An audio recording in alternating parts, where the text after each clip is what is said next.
समीचीन विकल्पों का सम्यक समाधान। सुनिए परम पूज्य श्रमण श्री सुप्रभ सागर जी महाराज के मुखारबिंद से YouTube चैनल सुप्रभ उवाच पर शुभाशीष परम पूज्य श्रमणाचार्य 108 श्री विशुद्ध सागर जी महाराज। सानिध्य श्रमण सुप्रभ सागर जी महाराज, श्रमण प्रणत सागर जी महाराज। पुण्य आर्जक श्री रविंद्र जयश्री, कुमारी परिणा गहाणकर अमरावती, 100 मोक्षता राजस डोन गावकर औरंगाबाद। ओम नमः सदेभ्य। नमो नमः सत्हितंकराय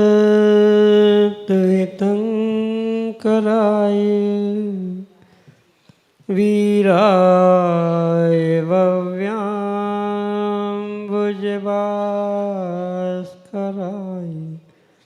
अनंतलोकाय सुरार्चिताय देवादिदेवाय नमो जिनाय देवादिदेवाय नमो जिनाय।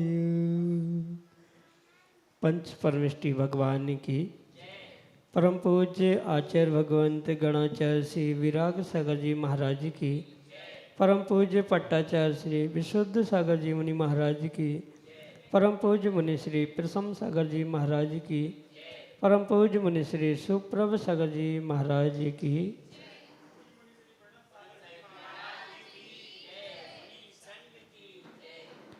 समीचीन विकल्पों का सम्यक समाधान। सम्यक ज्ञान की वह अलौकिक विधा जो हमारे अज्ञान रूपी अंधकार को दूर करके और सम्यक ज्ञान रूपी ज्योति को प्रकट कराने वाले हैं। क्योंकि संसारी जीवों के मन में विकल्प उठना स्वाभाविक है और उन विकल्पों का वह समाधान भी खोजने का प्रयास करता है। लेकिन जब पुण्य का उदय होता है तब किसी निर्ग्रंथ गुरु से हमारे मन के विकल्प का सम्यक रूप से समाधान प्राप्त होता है। परम पूज्य आचार्य भगवंत गुरुवर विशुद्ध सागर जी महाराज के मंगल सुभाषित से परम पूज्य मुनि श्री सुप्रभ सागर जी महाराज द्वारा प्रदत्त आत्मकल्याण की वह अनूठी विधा समीचीन विकल्पों का सम्यक समाधान। आप भी जुड़ सकते हैं और अपना समीचीन विकल्प भेजते हुए उसका सम्यक रूप से समाधान परम पूज्य मुनि श्री से प्राप्त कर सकते हैं। प्रारंभ करते हैं आज का सम्यक समाधान। और आज के पहले विकल्प के लिए आष्टा मध्य प्रदेश से डॉक्टर मगन जैन, श्रीमती चंदा जैन महाराज के चरणों में बारंबार नमोस्तु निवेदित करते हुए अपना प्रश्न रख रहे हैं कि महाराज पदार्थों का सामान्य प्रतिभास और अवान्तर सत्ता विशिष्ट पदार्थ विशेष को जानने में क्या विशेषता है, इसे हम कैसे समझें।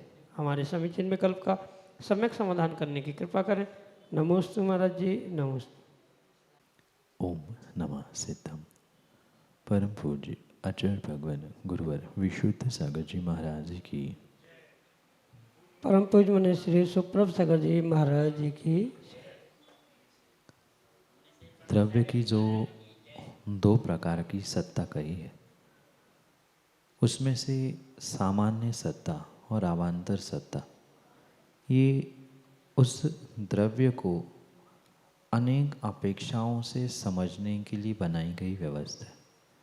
द्रव्य वस्तु पदार्थ एक होने पर भी उसे द्रव्यार्थिक नय से और पर्यार्थिक नय से समझने के लिए ये दो प्रकार का अस्तित्व या दो प्रकार की सत्ता कही। प्रत्येक द्रव्य में जो सतरूपी अस्तित्व है उस सतरूपी अस्तित्व को ही सत्ता कहा और वही सत्ता जब पर्याय की अपेक्षा से परिणमन की अपेक्षा से देखी जाती है तो उसे अवान्तर सत्ता या विशेष अस्तित्व के रूप में कहा जाता है। और वही द्रव्य के सामान्यत्व की अपेक्षा से, द्रव्य के अस्तित्व की अपेक्षा से, त्रैकालिकता की अपेक्षा से जो उसका सत्तारूप कार्य कहा जाता है उसे आचार्य भगवंतों ने सामान्य सत्ता या सामान्य अस्तित्व के रूप में कहा। सामान्य अस्तित्व, सामान्य सत्ता में और सामान्य प्रतिभास में बहुत अंतर है। जब किसी वस्तु का ज्ञान निर्णय करने के पूर्व जो दर्शन रूप उसे जाना जा रहा है उसको सामान्य प्रतिभास के रूप में स्वीकार किया जाता है। ये किसी प्रकार से कंफ्यूज होने की आवश्यकता नहीं है। सामान्य प्रतिभास और सामान्य सत्ता, इसमें बहुत अंतर है। सामान्य सत्ता का मात्र अनुभवन करना ज्ञान के पहले, मति ज्ञान श्रुत ज्ञान के पहले जो दर्शनोपयोग के रूप में स्वीकार किया जाता है वही सामान्य सत्ता का प्रतिभास है या सामान्य प्रतिभास है। और वहाँ जो द्रव्य की त्रैकालिक अस्तित्व रूप व्यवस्था है उसे सामान्य सत्ता कहा। और वही जब बदलाव की अपेक्षा से देखी जाती है, पर्याय की अपेक्षा से देखी जाती है, तो वह विशेष सत्ता पदार्थों की या द्रव्यों की कही जाती है।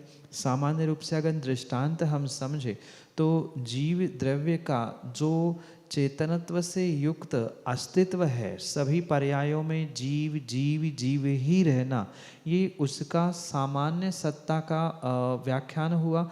और वही कहीं मनुष्य, कहीं तिर्यंच, कहीं नारकी, कहीं देव, इस प्रकार से जो पर्याय की अपेक्षा से बदलाव देखा जा रहा है वह भी एक प्रकार की सत्ता है। उसे विशेष सत्ता या अवान्तर सत्ता के रूप में स्वीकार किया जाता है। जहाँ सामान्य होता है वही विशेष होता है और जहाँ विशेष होता है वह सामान्य से रहित नहीं होता। ये दोनों की विशेषता समझने की आवश्यकता है। किसी भी द्रव्य की विशेषता उसकी सामान्य सत्ता पर ही अवलंबित होती है और सामान्य सत्ता विशेष सत्ता को लेकर ही हुआ करती है। दोनों एक दूसरे से पृथक पृथक नहीं है। एक ही द्रव्य की दो अपेक्षा से अस्तित्व के कथन को जब किया जाता है, सत्ता के कथन को किया जाता है, तो पर्यार्थिक नय की दृष्टि से उसे अवान्तर सत्ता या विशेष अस्तित्व कहा जाता है। और वही जब द्रव्यार्थिक नय की अपेक्षा से समझा जाता है तो वह सामान्य सत्ता या सामान्य अस्तित्व के रूप में स्वीकार किया जाता है। यही आपके लिए सम्यक समाधान। सदर नागपुर महाराष्ट्र से सुप्रिया जैन अगले समीचीन विकल्प के लिए। मैं बारंबार नमोस्तु। महाराष्ट्र, मनुष्य की सहन क्षमता कितनी होनी चाहिए? यदि मनुष्य किसी चीज़ को सहन करता है तो उसकी सहन करने की एक सीमित क्षमता होती है, वो कितनी होना चाहिए? मनुष्यों की जो सहनन शक्ति है, अगर आगम सिद्धांत की अपेक्षा से हम समझें तो चूँकि पंचम काल में मनुष्यों की सहनन शक्ति सर्वजघन्य होती है और उस सर्वजघन्य शक्ति की अपेक्षा से जो वर्तमान में आपदाएं विपदाएं आने के बाद जो कुछ क्षण या कुछ समय तक वह सहन करने की शक्ति धारण करता है, उतनी उसकी सहनन शक्ति कही जाती है। जैसे 6 प्रकार के सहनन का व्याख्यान आगम में आता है, उसमें से जो हड्डियों को जोड़ने की या हड्डियों में शक्ति विशेष होती है, उस कारण से वह सहनन कहा जाता है।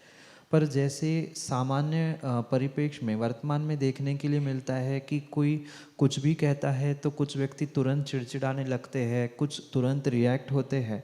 तो उस अपेक्षा से अगर हम सहनन की या सहन करने की शक्ति को समझे तो उसका कोई पैमाना नहीं है कि 5 डिग्री तक होने चाहिए, 50 किलो होनी चाहिए। ऐसा कोई पैमाना उस सहनन शक्ति का या सहन करने की शक्ति का नहीं है। वो तो ऐसा है कि हम जितना अधिक सहन करना सीख लेंगे, जितनी सहन शक्ति बढ़ती है माँ उतनी ही समझ शक्ति भी व्यक्ति की बढ़ती है। या ऐसा कह दो, जिसके पास जितनी समझ शक्ति है उतनी ही उसकी सहन शक्ति भी अधिक होती है। और आज तक भी यही देखने के लिए मिला है, जितने जितने जीवों ने अपने जीवन में उस सहन शक्ति को, सहनन अलग है और सहन शक्ति अलग है, उस अंतरंग की सहन शक्ति को बढ़ाते हैं, उतना ही विशेष अपने जीवन में श्रेष्ठतम कार्यों को प्राप्त करते। ये भी पक्का मानने की आवश्यकता है कि जो भी हमारे ऊपर बीत रहा है, चाहे अच्छा हो बुरा हो, कहीं ना कहीं हमारे किए गए कर्मों का फल मिल रहा है। और कर्मों का फल, जब मैंने कर्मों को किया है, फल मैं भोग रहा हूँ, तो उससे छूटने की शक्ति भी मेरे पास है। ये निर्णय करते हुए अगर प्रत्येक आपदा और विपदाओं को सहन करने का पुरुषार्थ श्रावक करेगा या मनुष्य जीव कहेगा, तो नियम से उसमें धीरे धीरे वृद्धि हो सकती है। कहने का तात्पर्य ये है कि जन्म से ही या पहली ही प्रतिकूल परिस्थिति में ही अच्छी सहन शक्ति हो या उस पूरी प्रतिकूलता को एक साथ हम सहन करें, आवश्यक नहीं है। पुनः पुनः आने वाली प्रतिकूलताएं, विपरीतताएं, उनको धीरे धीरे क्रमशः सहन करने की शक्ति हमें अंतरंग से ही बढ़ानी होगी।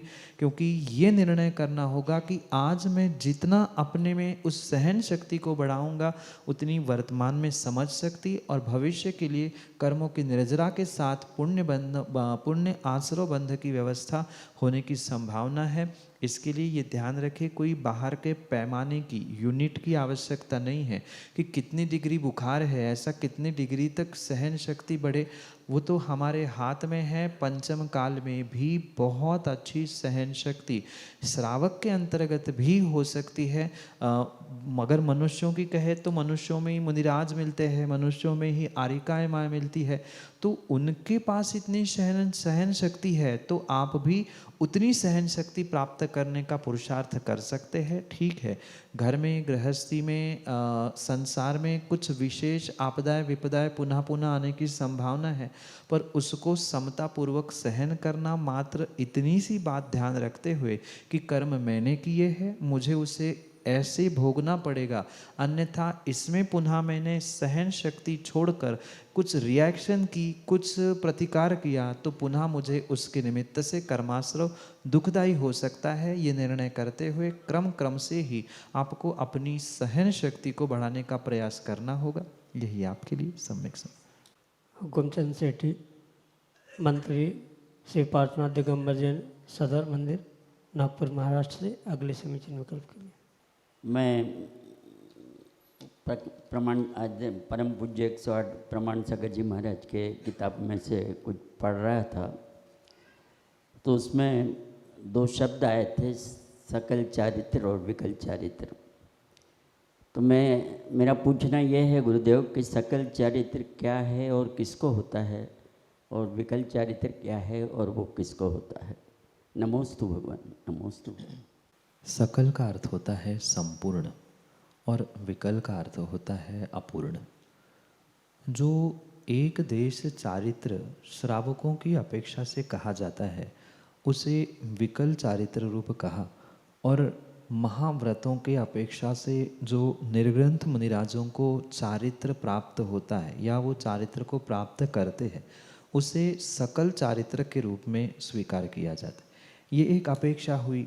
दूसरी अपेक्षा भी महाव्रतों में भी जो चारित्र 6ठे 7वें गुणस्थान में होता है, और वही चारित्र जब 13वें 14वें 12वें आदि गुणस्थान में होता है, भले ही वह सम्यक चारित्र ही है, पर वहाँ सम्यक चारित्र में जैसे 13वें आदि गुणस्थान के उपरांत जो उस उत्तर भेद चारित्र के कहे जाते हैं, 84 लाख शील आदि कहे जाते हैं, उनकी जहाँ पूर्णता होती है वहाँ उसे सकल चारित्र कहा जाता है। और उसके पूर्व अवस्था में जो भी चारित्र है, भले ही वह रत्नत्रय में से सम्यक चारित्र ही कहा जाता है, पर वहाँ अभी चारित्र की पूर्णता 100% नहीं है। शील के 18 गुण पूरे नहीं हुए हैं, उत्तर गुणों की पूर्तता नहीं हुई है। इस अपेक्षा से कथनचित वहाँ भी सकल विकल का भेद कहा जाता है, पर सामान्य रूप से श्रावकों का चारित्र और मुनिराजों का चारित्र, इस अपेक्षा से ही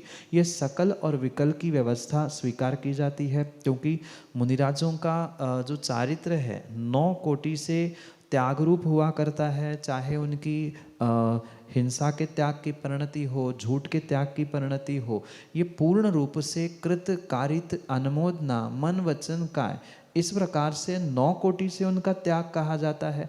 और वही जब श्रावकों की बारी आती है तो वहाँ स्पष्ट कहा जाता है अहिंस अणुव्रत, सत्याणुव्रत, यानी वहाँ अणु जब कहा जा रहा है, एक देश कहा जा रहा है, तो वह अणुव्रत एक देश व्रत को ही यहाँ विकल चारित्र के रूप में स्वीकार किया जाता है। सामान्य अपेक्षा श्रावक और साधु इस भेद से ही सकल और विकल की अपेक्षा है, पर पुनः जब गुणस्थान परक व्याख्या की जाती है और विशुद्धि की अपेक्षा से व्याख्या की जाती है तो पुनः महाव्रतों में भी गुणस्थानों की अपेक्षा से सकलता और विकलता देखने के लिए मिलती है। यही आपके लिए सम्यक समझ। नीतू जैन, नागपुर महाराष्ट्र से अगले समीचीन विकल्प करें। तत्वार सूत्र का वाचन क्यों किया जाता है और क्या रात्रि के समय पर्युषण पर्व का वाचन करना चाहिए? तत्वार सूत्र, तत्वार्थ सूत्र चूँकि सूत्रों में लिपिबद्ध है, इसलिए सामान्य रूप से कई एक आचार्यों का कथन है कि पर्व के दिनों में, जैसे अष्टमी, चतुर्दशी आदि दिनों में इनको पढ़ना नहीं चाहिए।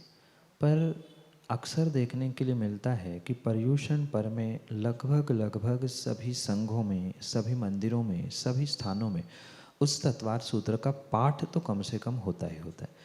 उसकी पूजा होती है, अर्घ्य आदि चढ़ाए जाते हैं। इसके पीछे मात्र और मात्र एक परंपरा चलती आ रही है कि पर्युषण में ये क्रियाएं होती है और वर्तमान के जितने भी कार्य हैं, श्रावक हो, साधक हो, ये एक ट्रेडिशन में चलते हुए या परंपराएं चलते हुए करते आए हैं। हमारे पूर्वजों ने किया, हमारे पुराने लोगों ने किया, सो हम कर रहे हैं। उसके पीछे का कारण समझने का प्रयास नहीं किया गया और परंपरा से ये चलता आ रहा है कि 10 दिन, क्योंकि उसके 10 अध्याय है, 10 दिन होते हैं, तो प्रतिदिन एक अध्याय आदि करते हुए उसका पठन पाठन करना, पूजा आदि करना, ये परंपरा से चलता आया है। ऐसा कोई आगम में उल्लेख नहीं है, आवश्यकता अनिवार्यता भी नहीं है, सामान्य रूप से चलता आ रहा है, इसलिए किया जाता है। रही बात रात्रि के समय की, तो रात्रि का समय क्या है, कब है, ये भी समझने की आवश्यकता है। जो सामायिक आदि का काल कहा जाता है, उन समय में इन सूत्र सिद्धांत ग्रंथों को पढ़ने का निषेध है। पर किन्हीं आचार्य भगवंतों का ये भी कहना है सूत्र जिनवर कथितम, जिनवर जिनेन्द्र भगवान, गणधर भगवान, इनके द्वारा जो कहा है उसे ही आगम में आचार्य भगवंतों ने सूत्र कहा। और ये तो सामान्य आचार्य भगवंत उमा स्वामी महाराज ने कहा है, तो उस अपेक्षा से भले ही वह सूत्र नहीं है, पर अल्प अक्षरों में जो जिनागम का सार कहा जाता है उसे भी सूत्र कहा जाता है। तो इस अपेक्षा से उसे सूत्र मानते हुए पर्व के दिनों में या प्रदोष आदि कालों में इसको पढ़ने का निषेध है। रात्रि का समय जो सामायिक के समय के बाद और मध्य रात्रि के 1 घंटे के पहले का समय है, उसमें द्रव्य, क्षेत्र, काल आदि की शुद्धि देखकर पढ़ने में कोई दोष नहीं है। यही आपके लिए सम्यक समाधान। सदर नागपुर महाराष्ट्र से महेंद्र जैन बैसाखिया, अगले समीचीन विकल्प करें। गुरुदेव के चरणों में त्रिकाल नमोस्तु नमोस्तु नमोस्तु। गुरुजी सम्यक दृष्टि, सम्यक ज्ञान, सम्यक चारित्र हमारे जैन धर्म के 3 डायमंड्स हैं। पूरा श्रद्धा है उस पर, लेकिन शायद हमारा अल्प ज्ञान है कि हमने वो शास्त्रों तक हम पहुँचे नहीं हैं। विज्ञान तो बहुत सारी किताबें हैं, वीडियो हैं, तो उससे वो बहुत बता देते हैं कि सैटेलाइट चंद्रमा पे चला गया। हमारे आगम में लिखा है कि पृथ्वी स्थिर है, और विज्ञान के वीडियो दिखते हैं कि पृथ्वी गोल घूम रही है। तो ये इसका शंका समाधान करें कि क्या पृथ्वी स्थिर है, तो किस तरीके से हम अपने बच्चों को समझाएं या हम खुद समझें, और क्या चंद्रमा पे हम जा सकते हैं। किसी के बोलने, कहने या मात्र पिक्चराइजेशन दिखाने से हम उनकी बातों पर विश्वास करें, श्रद्धा करें, ये किसी भी प्रकार से उचित नहीं।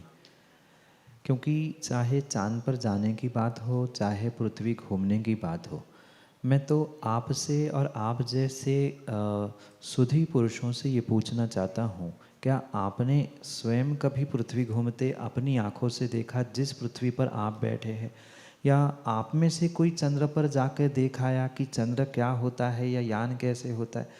जब मात्र वैज्ञानिकों की बातों को उनकी संकल्पनाओं को या उनके पिक्चराइजेशन को ही देखकर उनके एजम्पशंस को हम 100% सत्य मान रहे हैं, तो फिर हम आचार्यों के एजम्पशंस को मानते हुए सम्यक दृष्टि बनने का क्यों ना प्रयास करें। इसलिए पहली तो बात ये स्पष्ट समझनी होगी कि आगम में जिसका प्रमाण नहीं है उसे हमें स्वीकार नहीं करना। पर ये बात भी आपकी बिल्कुल सही है कि हम तो मान लेंगे, पर आने वाली पीढ़ी को हम कैसे बता सकते हैं। आजकल बहुत सारे ऐसे वीडियोज़ यूट्यूब आदि के माध्यम से, वेबसाइट आदि के माध्यम से जैनोलॉजी के उपलब्ध है, जिसके माध्यम से उसको प्रूव किया जा सकता है कि हमारी पृथ्वी स्थिर क्यों है, कैसी है, किस कारण से है, चंद्रमा पर ना जाने के पीछे के कारण क्या है। क्योंकि कुछ मिनटों में या कुछ घंटों में भी इस थ्योरी को, जेनोलॉजी को समझाना पॉसिबल ही नहीं है। क्योंकि एक चंद्रमा की बात कर ले तो घंटों घंटों उनके खंडन को, यानी वैज्ञानिकों के खंडन को करने के लिए बहुत सारे लॉजिक्स और बहुत सारे तर्क मेरे पास है। और इन्हीं सभी बातों को लेकर हर चतुर्मास में, हफ्ते में 2 दिन या 4 दिन जैसी अनुकूलता बनती है, हम जेनेस्टिक साइंस नाम की कक्षा लेते हैं, विशेष करके उन युवाओं को जिनको धर्म की इस वैज्ञानिकता को समझने की जिज्ञासा है, जिसे आज तक उन्होंने प्रैक्टिकली नहीं समझा है, उसे प्रैक्टिकली समझाने का प्रयास करते हैं। अब आपके नगर में कहाँ कैसे कैसी अनुकूलता बनती है, क्योंकि ये विषय मिनटों में समझाने जैसे नहीं है। बहुत प्रैक्टिकली, मतलब बिल्कुल अर्थ को लेकर वह कैसे उसके रिफ्लेक्शंस होते हैं, उसको घूमने के लिए जो उन्होंने एक झूठ छुपाने के लिए 100 झूठ बोले हैं, वे कैसे झूठ सिद्ध किए जा सकते हैं, उसे बिल्कुल प्रैक्टिकली अर्थ ग्लोब लेकर, लाइट्स आदि लेकर दिखाने का प्रयास किया जाता है। कभी उन कक्षाओं में आप उसे देखने का, पढ़ने का और उसे समझने का प्रयास कर लेना, क्योंकि मिनटों में उसे समझाना संभव नहीं है। इतना पक्का मानना कि चंद्रमा पे कोई भी इंसान, यान जा ही नहीं सकता, क्योंकि सूर्य की कक्षा से होते हुए ही चंद्रमा में जाना जाता है। पहले हमारी जैनागम की अपेक्षा से पहले सूर्य पड़ता है और उसके बाद चंद्रमा की कक्षा, उनका ऑर्बिट है। तो सूर्य की ऑर्बिट से निकलना, जब इतनी दूर हमें आज 50 डिग्री 40 डिग्री में ऐसी हालत है, तो वहाँ से जाने वाला यान क्या हो सकता है। फिर ये पूछा जा सकता है, फिर फोटो कहाँ की आ रही, यान पहुँच कहाँ रहा है। हमारे इस जम्बू द्वीप में भी इतने सारे स्थान और इतने सारे पर्वत ऐसे हैं जहाँ पे कहीं ना कहीं वो यान लैंड किया जाता है, वहाँ की फ़ोटो खींची जाती है। और नील आर्मस्ट्रॉन्ग के विरोध में जो रसिया और अमेरिका का युद्ध चल रहा था, उसके बेसिस पे बहुत सारी मूवीज़ भी निकली, शॉर्ट मूवीज़ भी यूट्यूब पे आपको देखने के लिए मिलेगी। उन्होंने ही अपने वैज्ञानिक बहुत सारे पॉइंट्स को खारिज करते हुए उसको ऑब्जेक्शन खड़ा किया, क्योंकि एक तरफ तो कह रहे वहाँ हवा नहीं है पर अमेरिका का झंडा लहराता हुआ दिख रहा है, वहाँ प्रकाश नहीं है फिर भी नील आर्मस्ट्रॉन्ग के शैडो चारों तरफ पड़ रहे। तो बहुत सारे कारण है और उसे सतर्क यानी लॉजिक के साथ समझना बहुत आवश्यक है। फुर्सत से कभी उसको उस जेनेस्टिक साइंस की कक्षा में आप युवाओं को जोड़ते हुए लाने का प्रयास करना, वहाँ और विस्तार से इन सभी पहलुओं का स्पर्श किया जाएगा। यही आपके लिए सम्यक समझ।